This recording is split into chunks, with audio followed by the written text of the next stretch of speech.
You ask Tiger to solve. This deals with linear equations with one unknown.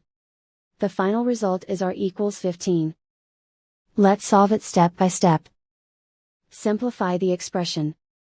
Expand the parentheses. Multiply the coefficients. Simplify the arithmetic.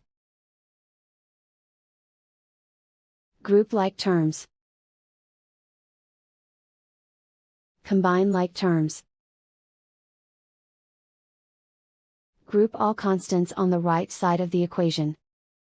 Subtract 30 from both sides.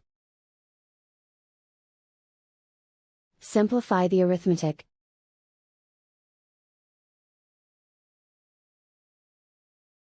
Isolate the r. Divide both sides by -2. Cancel out the negatives. Simplify the fraction. Cancel out the negatives. Find the greatest common factor of the numerator and denominator. Factor out and cancel the greatest common factor. And so the final result is r equals 15.